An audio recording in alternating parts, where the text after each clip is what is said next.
Welcome two roots classes. आइए हम फिर हिंदी की बात करते हैं। और देखिए यहाँ ध्यान देने वाली बात है कि इसमें हिंदी के 20 प्रश्नों की चर्चा करेंगे।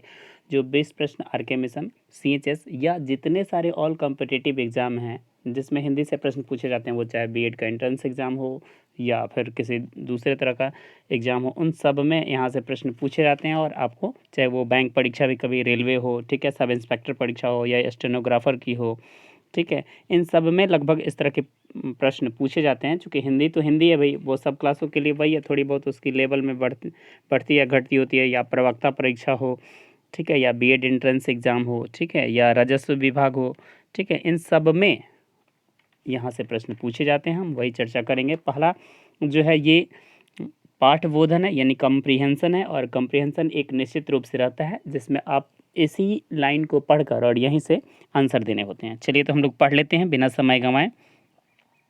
लिखा हुआ है कि लक्ष्मी थी या दुर्गा थी, वह स्वयं वीरता की अवतार, देख मराठे पुलकित होते उसकी तलवारों के वार। नकली युद्ध व्यूह की रचना और खेलना खूब शिकार, सैन्य घेरना दुर्ग तोड़ना ये थे उसके प्रिय खिलवाड़। महाराष्ट्र कुल देवी उसकी थी, आराध्य भवानी थी, बुंदेलो हर बोलो मुँह हमने सुनी कहानी थी, खूब लड़ी मर्दानी वह तो झांसी वाली रानी थी। देखिए एक कविता है जो सुभद्रा कुमारी चौहान के द्वारा लिखा गया है। तो इसमें कहा गया है कि लक्ष्मी थी या दुर्गा। देखिए इस तरह से जब भी आए तो आप ये पूरा पढ़ने के चक्कर मत लगिए कि हम पूरा पढ़ें और ज्ञान लें। आइए हम पहले इसके प्रश्न देखते हैं और प्रश्न के बाद इसमें ढूंढना शुरू करते हैं।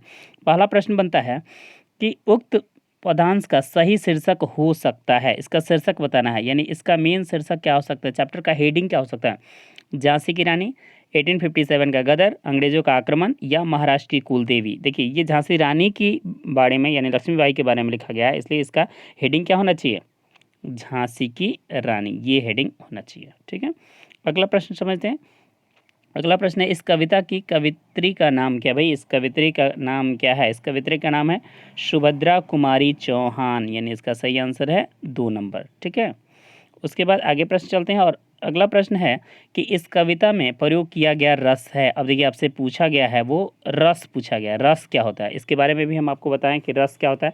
रस की जहाँ तक बात करें तो रस का शाब्दिक अर्थ होता है आनंद, यानी रस जो है इसका मतलब होता है आनंद, यानी सुनने में हमको, पढ़ने में या सुनने में जो क्या आनंद की अनुभूति कराए, बहुत अच्छा लगे। ठीक है, या हम कह सकते हैं कि पाठक या श्रोता के हृदय में स्थित अस्थाई भाव की विभावधि से संयुक्त होकर रस रूप से परिणत हो जाना।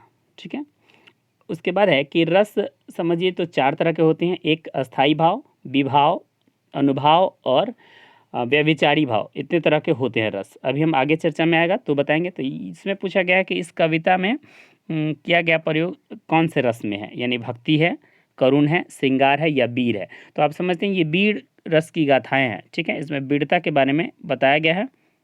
ठीक है, कि ये वीरोचित रस इसमें से, यानी इसको पढ़ के ही आप आनंदित हो रहे हैं कि ये लड़ाई के बारे में हो रही है, जहाँ वीरता की बखाने हो रही है, तो यानी हम क्या कहेंगे, वीर। अगला प्रश्न है, और अगला प्रश्न है कि कवित्री का अधिकांश रचनाएं हैं। भाई ये कवित्री जो है सुभद्रा कुमारी चौहान, इनकी कविताएं जो है मुख्य रूप से किस तरह की है, कि ये सामाजिक कविता लिखती हैं या वात्सल्यपूर्ण लिखती हैं या देशभक्तिपूर्ण लिखती हैं या धार्मिक लिखती हैं। तो भाई जो वीर रस की कविताएं लिखता है वो पूर्ण रूप से देशभक्ति ही पूर्ण लिखता है, यानी इनकी कविताएं जितनी सारी है वो ओज भरी है, देशभक्ति है, जो आपके तन बदन को एक नए ऊर्जावान बनाती है। अगला प्रश्न देखते हैं। ये देखिए 5 प्रश्न जो भी है, अभी 4 है, एक प्रश्न और आएंगे। और ये 5 प्रश्न यहाँ से पूछा गया किसी आपके एक ये 4-5 लाइन पढ़कर। यहाँ देखिए, खूब लड़ी मर्दानी वह तो झांसी वाली रानी थे, मर्दानी शब्द का अर्थ पूछा गया है।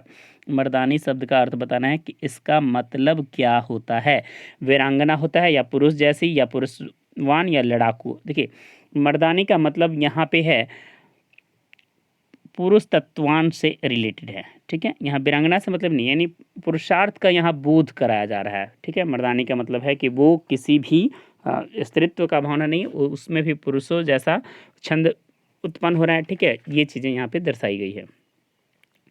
अगला प्रश्न है, अगला प्रश्न है कि रस कितने प्रकार के होते हैं। देखिए अभी रस बात आई और पूछा गया कि रस कितने प्रकार के होते हैं, तो इसका सही आंसर जो है वो रस 11 प्रकार के होते हैं। अब 11 प्रकार के कौन कौन होते हैं। पहला जो आता है 1 नंबर में वो होता है श्रृंगार रस, श्रृंगार रस। ठीक है, उसके बाद दूसरा जो आता है वो आता है हास्य रस, हास्य रस, ठीक है। तीसरा आता है करुण रस, करुण रस। चौथा जो आता है, सबके बारे में एक एक बार समझते चलते हैं।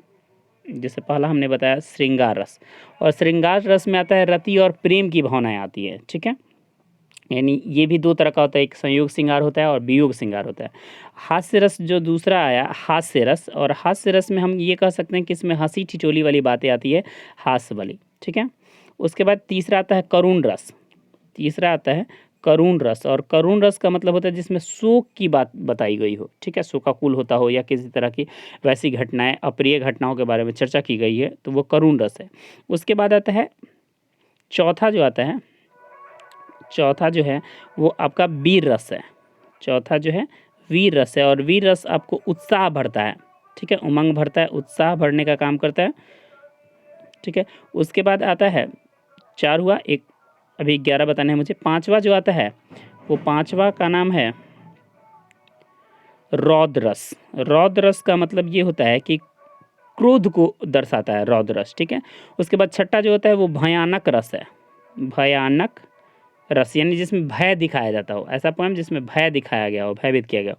उसके बाद भीवत्स रस होता है, भीवत्स, भीवत्स का मतलब होता है घृणा होना, ठीक है, यानी भीवत्स, भीवत्स रस, ये भी ये रस है, यानी घृणा के बारे में दर्शाया जाता है इसमें। उसके बाद आता है अद्भुत रस, यानी आश्चर्यजनक को दर्शाया जाता है। उसके बाद आता है 9वें नंबर आता है शांत रस, यानी सम या निर्वेद वैराग्य की स्थिति को बताया जाता है। उसके बाद आता है वत्सल रस, यानी वात्सल्य रीति को बताया जाता है। उसके बाद लास्ट जो आता है वो आता है भक्ति रस, ठीक है, यानी 11 इस तरह से कुल होते हैं 11 रस। तो सही आंसर होगा इसका 11। अगला प्रश्न है कि छंद का सर्वप्रथम उल्लेख कहाँ मिलता है। ये छंद जो है, ये छंद सबसे पहले इसका उल्लेख कहाँ मिलता है, ठीक है। पहले तो हम समझते हैं कि छंद है क्या।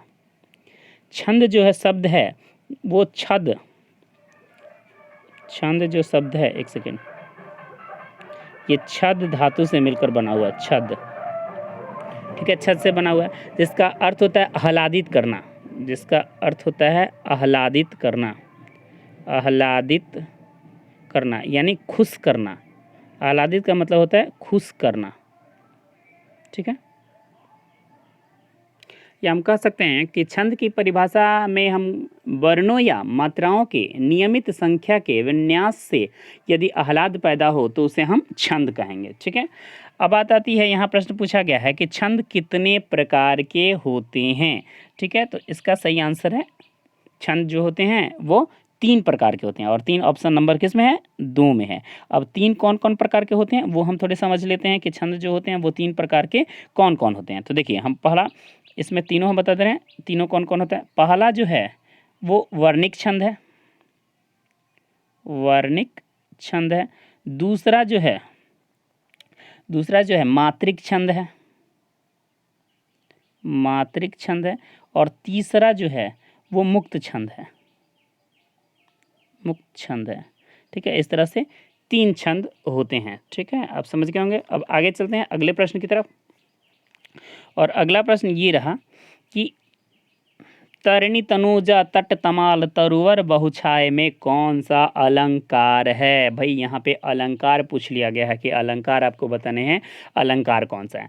तो पहले तो हम समझते हैं अलंकार होता है, अलंकार का मतलब होता है आभूषण, आभूषण होता है। ये पकड़ना थोड़ा डिफिकल्ट हो जाता है अलंकार, लेकिन हम कोशिश करेंगे कि अलंकार भी आप समझें।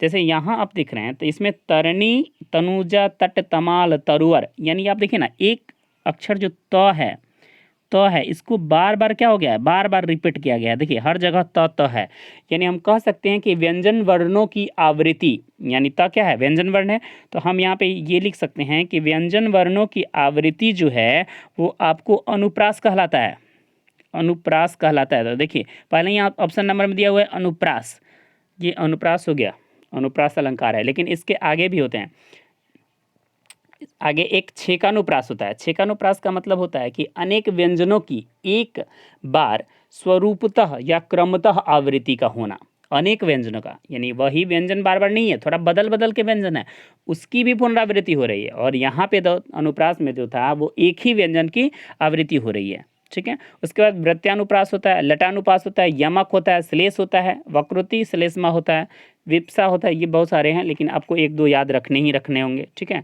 उपमा आपको याद रखना होगा, प्रतीप याद रखना होगा, ठीक है। ये सब आपके सबसे महत्वपूर्ण है, यानी एक दो याद रखते हैं तो इससे काम चल जाएगा। अगला प्रश्न है कि पृथ्वीराज रासो के रचनाकार हैं। भाई इसके रचनाकार पृथ्वीराज रासो जो हैं, ये चंद्रवरदाई का लिखा हुआ पुस्तक है, पृथ्वीराज रासो। अगला प्रश्न की तरफ चलते हैं, और अगला प्रश्न है कि तरुवर फल नहीं खात है सरवर पियत न पान, रहीमन तरुवर फल नहीं खात है सरवर पियत न पान, प्रस्तुत पंक्ति के रचयिता कौन है? तरुवर फल नहीं खाते, देखिए इसके जो रचयिता हैं उनका नाम रहीम है, रहीम महोदय की लिखा हुआ ये दोहा है। आगे प्रश्न की तरफ चलते हैं, और आगे प्रश्न है कि मुझे तोड़ लेना वनमाली उस पथ में देना तुम फेंक, मातृभूमि पर शीश चढ़ाने जिस पथ जामे वीर अनेक। देखिए ये पंक्ति जो है ये माखनलाल चतुर्वेदी का लिखा हुआ है। वेद रस की ये भी गाथाएं हैं जिसमें बताया गया है कि जिस पथ से बाकी लोग जा रहे हों शीश चढ़ाने के लिए, हमारे वीर देश के वो जाएं, ठीक है, और देश को कुर्बान हो रहे हैं, वहीं पे अपने पुष्प की भावनाओं के रूप में अपना बताना चाहते हैं कि हम एक पुष्प हैं और हम चाहते हैं कि मेरा भी प्राण न्यौछावर हो जाए। जिस रास्ते से जा रहे हैं, कौन से वीर जा रहे हैं जो मातृभूमि की रक्षा करने के लिए अपने प्राणों की बलि देने जा रहे हैं, वहाँ पे इसकी चर्चा की गई है। माखनलाल चतुर्वेदी जो हैं ये बहुत बड़े हमारे देश के बहुत अच्छे कवि हैं, ठीक है, इनकी चर्चा बार बार आती है माखनलाल चतुर्वेदी की। आगे प्रश्नों की तरफ चलते हैं, और अगला प्रश्न है आपके सामने ये रहा कि रामचरितमानस के कितने खंड हैं? रामचरितमानस के कितने खंड हैं? और इसके भाई 7 खंड हैं। रामचरितमानस के 7 खंड है, जिसमें आप बालकांड पढ़ते हैं, अयोध्या कांड पढ़ते हैं, किष्किंधा कांड पढ़ते हैं, ठीक है।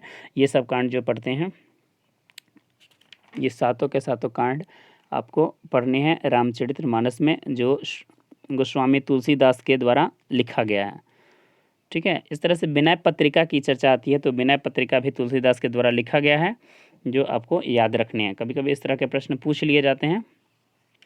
अगले प्रश्न की तरफ चलते हैं, और अगला प्रश्न ये है कि ईदगाह कहानी के रचनाकार कौन है? देखिए ये इसके कहानी के रचनाकार मुंशी प्रेमचंद्र हैं।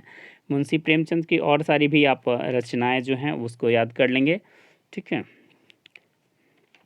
अगले प्रश्न की तरफ चलते हैं, और अगला प्रश्न है हमारा यहाँ कि एक भारतीय आत्मा किसे कहा जाता है? एक भारतीय आत्मा जो है वो माखनलाल चतुर्वेदी को कहा जाता है। इन्हें भारतीय आत्मा के नाम से जाना जाता है, माखनलाल चतुर्वेदी को।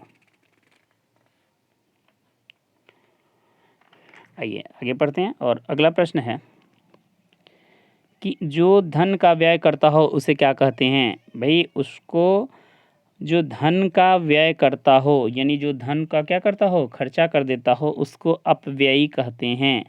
जो बिना सोचे समझे बेवजह खर्चा करता है उसको हम अपव्ययी कहते हैं। अगला प्रश्न देखिए, माखनलाल चतुर्वेदी का जो चर्चा आ रहा था, इनका एक कृष्णार्जुन युद्ध जो है प्रसिद्ध नाटक है इनका लिखा हुआ, वो आप याद रखोगे। अगला प्रश्न है कि वह बालक जिसे गोद लिया गया हो, भाई गोद लिए गए बच्चे को दत्तक कहते हैं, दत्तक पुत्र। अगला प्रश्न है कि घाट घाट का पानी पीना मुहावरे का अर्थ क्या है? घाट घाट का पानी पीना यानी मारा मारा फिरना, शिक्षा ग्रहण करना, तीर्थ यात्रा करना, या अनुभवी होना? तो इसका सही आंसर होगा अनुभवी होना। अगला प्रश्न है कि उत्तेजित का विलोम शब्द है। उत्तेजित का मतलब होता है एकदम एग्रेसिव हो जाना, और इसका विलोम हो जाएगा क्या? शांत होना। अगला प्रश्न है कि विद्युत का पर्यायवाची शब्द क्या है? विद्युत यानी बिजली जिसको कहते हैं, उसका पर्यायवाची शब्द है दामिनी। और यहाँ पे ही 20 क्वेश्चनों का ये सिलसिला ख़त्म हो गया, यानी 20 क्वेश्चन हम आपको बताएं, और 20 क्वेश्चन लगभग हर दिन आ रहे हैं। आप इसे सब्सक्राइब कर लें इस चैनल को, और अच्छा लग रहा है तो बाकी लोग को भी शेयर करें। कुछ और समझ में नहीं आ रहा था आप कमेंट कर सकते हैं, अगर आ रहा है तो इस तरह से आप वॉच करते जाएँ, ठीक है। तब तक के लिए धन्यवाद इतना सुनने के लिए।